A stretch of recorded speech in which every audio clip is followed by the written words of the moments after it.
Hello everyone, मैं वेदांशी गौर, आप देख रहे लर्न विद वेदांशी। तो फ्रेंड्स, हमने इस चैप्टर स्टार्ट कर दिया था क्लास 7 संस्कृत का chapter number 12, it means 12 chapter, जो है विद्या धनम अर्थात विद्या रूपी धन। तो हमने पढ़ लिया था ये, हमने थर्ड श्लोक तक पढ़ लिया था। अब हम फोर्थ श्लोक पढ़ेंगे और इस वीडियो में शब्दार्थ करेंगे। तो आपको इसको कैसे गाना है, आई थिंक मैंने आपको बता दिया था।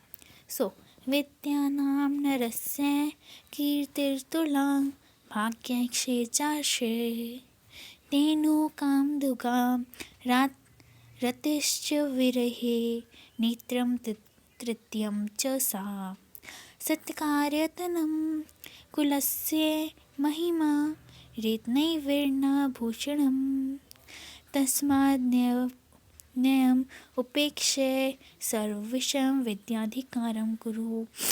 तो इसका मतलब है, सबसे पहले हम यहाँ तक एक लाइन का मतलब समझेंगे, देन फिर दूसरी लाइन का।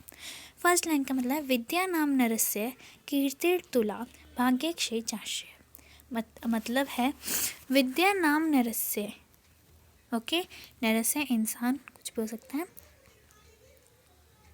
की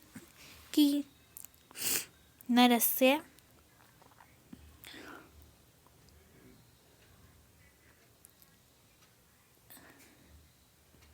अत्यधिक कीर्ति भाग्यस्य च आर्ष्य कामदुगा धेनुः।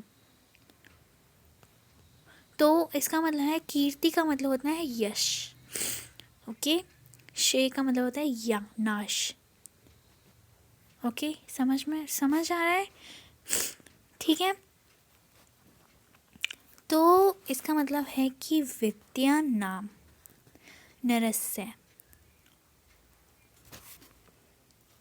विद्या नामक मनुष्य का अत्यधिक यश है, ओके।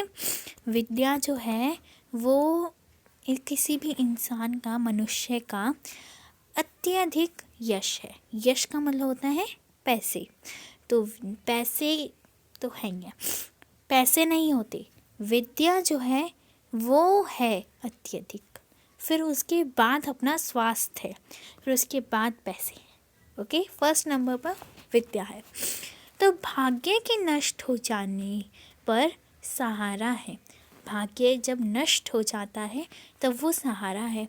मान के चलिए कि आप कंकाल हो गए, आपके पास बिल्कुल भी धन नहीं है, लेकिन आप बहुत होशियार हैं, तो फिर आप कोई पेपर दोगे, पास हो जाओगे, जॉब लग जाएगी, हो गया देखो।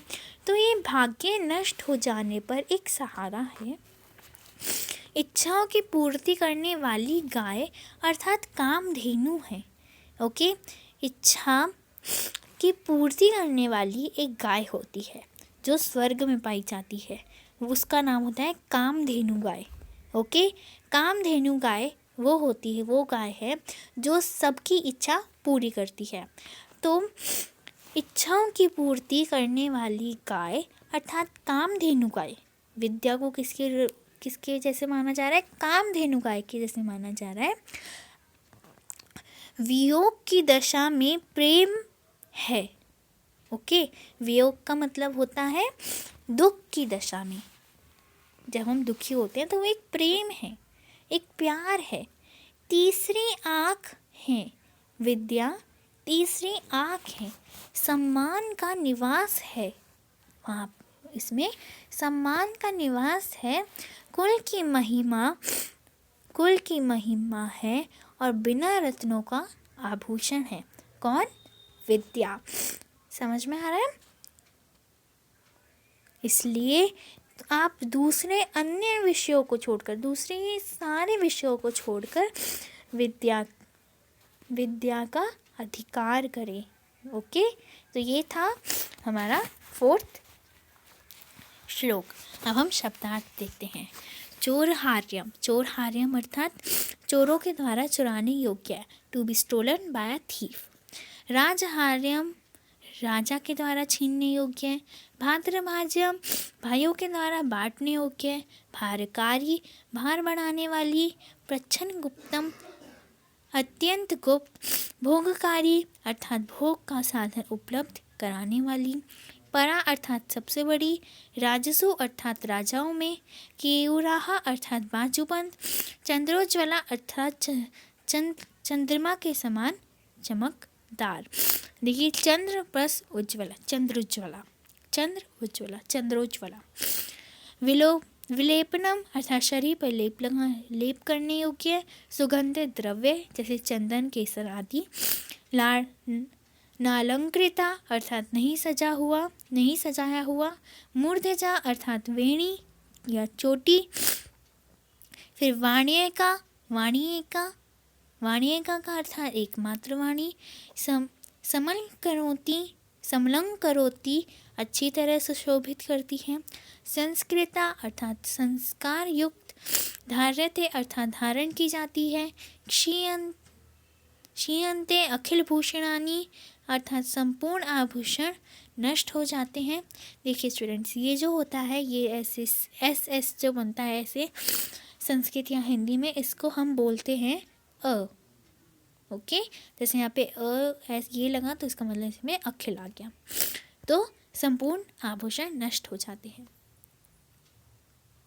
फिर है भाग्यक्षय अर्थात अच्छी दिन बीत जाने पर।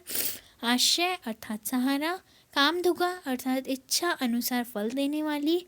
सत्कार्यत्नम अर्थात सम्मान का केंद्र या समूह। रत्नैवेण्णा अर्थात रत्नों से रहित। विद्याधिकारम अर्थात विद्या पर अधिकार। तस्मात् अन्य उपेक्षम, देखिए तस्मात् अन्यम उपेक्षम अर्थात अतः दूसरे सबको छोड़कर। तो ये था हमारा चैप्टर। नेक्स्ट पार्ट में हम इसके अभ्यास करेंगे। So till then stay connected with learn with Anshi. Thank you very much.